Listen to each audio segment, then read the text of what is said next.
Greetings, salutations, respect, and love. I am Scott, and you, my dear little knuckleheads, have wandered onto the #1 prog rock channel on all of YouTube.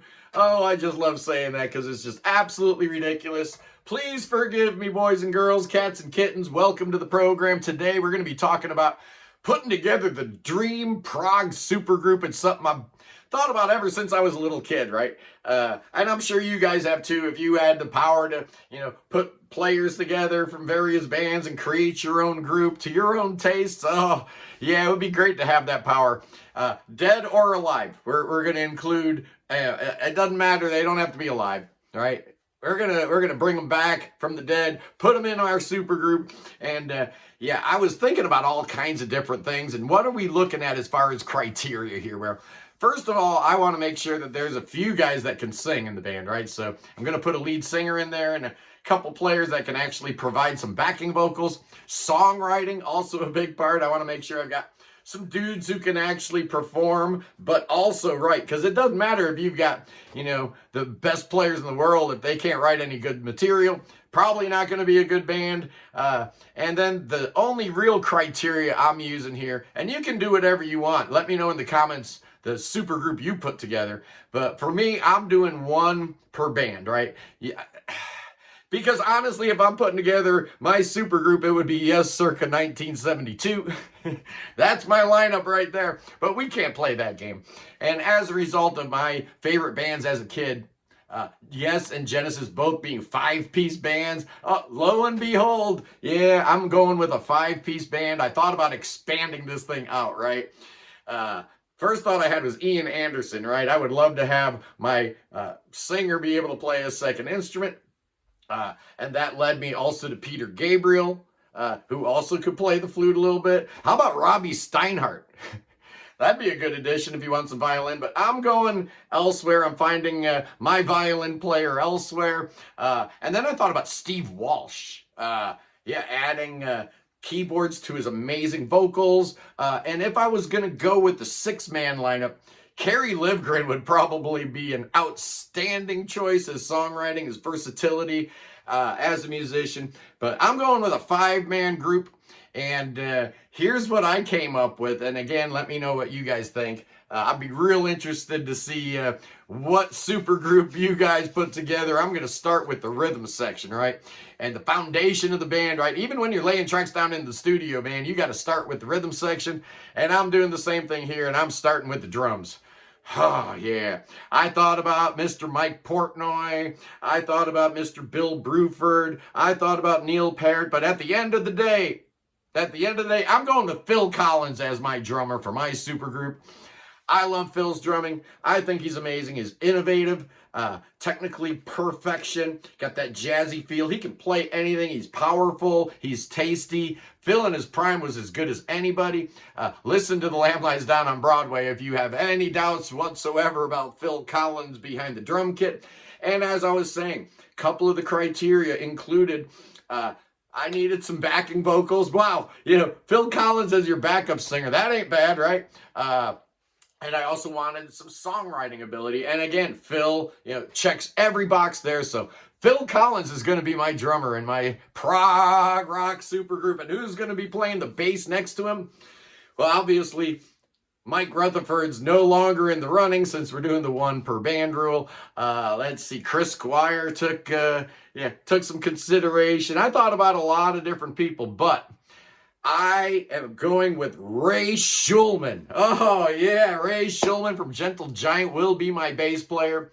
He can sing, he can write, he obviously plays bass, he plays acoustic guitar like a dream, and he plays the violin. So I did want to have, an auxiliary instrumentation in this band. Since I didn't hire Robbie Steinhardt, I needed to find a violin elsewhere, and I'm going with Ray Schulman, R.I.P., possibly the most underrated bass player of all time. Okay, next up, kiddies, let's find ourselves a keyboard player, shall we? Well, if the rules are, we're going with the rules here, that Carrie Manier's no longer on the board.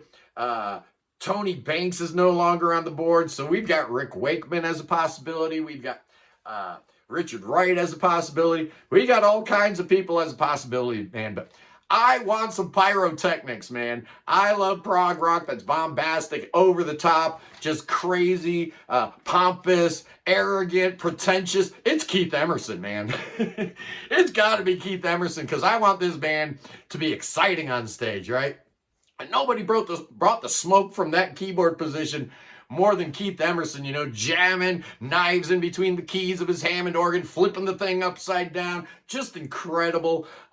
What an amazing show, man. When I saw ELP in 1977, I swear my life was forever changed. He drank like 4 bottles of wine and still performed at such an amazingly high level.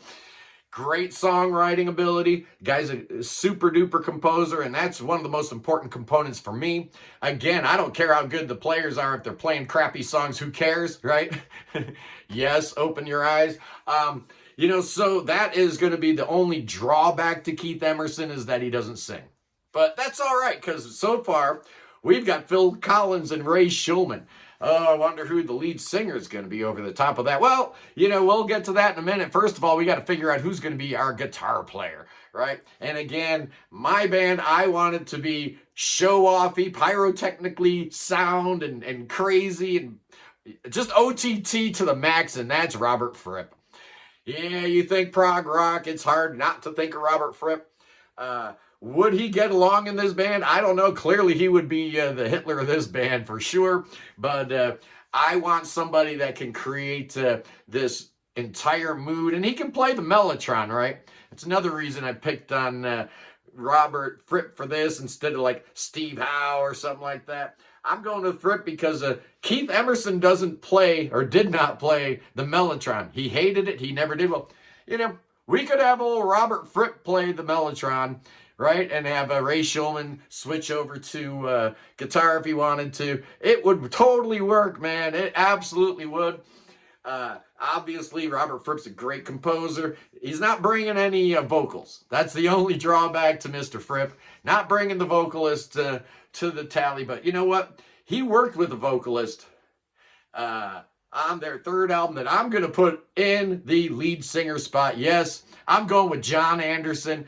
I'm trying to envision what voice would fit over the top of all this craziness. And if you've got Phil Collins and Ray Shulman as your backing vocals, trying to envision what voice goes on top of that pyramid, it's John Anderson, man. I want a high-pitched, super, he's not even a tenor. He's like almost an alto, man. I want that in this band because the overall nature of things where you got the craziness of Emerson and the craziness of Fripp.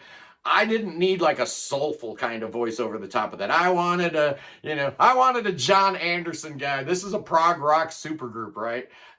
So I want all the signifiers to be there, right? We are absolutely putting together the best band of all time. And let's see, who did I end up with? To recap, yeah, I've got John Anderson on vocals, Robert Fripp on guitar, Keith Emerson on keys, Ray Shulman on the bass, and Phil Collins on drums. That's a super group right there, boys and girls. I can't even imagine what that would sound like, but I want to hear it either way. Anyway, let me know what you guys think. Put together your prog rock super group in the comments, and we'll talk about it. Anyway, boys and girls, this Sunday on the Sunday Live Prog stream, I've got a good one for you, 11 a.m. Eastern. Woo, it's going to be none other than Jonas Reingold from Car Mechanic, the Flower Kings, Steve Hackett Band, etc., etc., etc. One of the greatest bass players that's ever lived. Got a brand new album called Transmutation that just is coming out Friday. So yeah, we're going to sit down with Jonas and talk about his life, his career, his amazing technical abilities on that bass guitar. Anyway, boys and girls, I love you. Peace in the Middle East. Free the Ukraine. Absolutely free the Ukraine. I don't care what Donald Trump says. Free that Ukraine. Free Tibet. Free your mind. Free beer. Free Willie. And I'll see you guys Sunday. But hey, let's save that king before we move on, shall we? God save King Chucky. Oh, we love King Chucky. Oh, King Charles III. He's a good king. Bring that boy joy to America. We don't have a king over here yet, so we need one to teach us how to do it. And Donald J's real ripe to be a king, so let's give it to him, man. All hail King Donald the First. Oh yeah, we're gonna dance with snakes in honor of King Donald the First. I love you guys. I'll see you. Peace.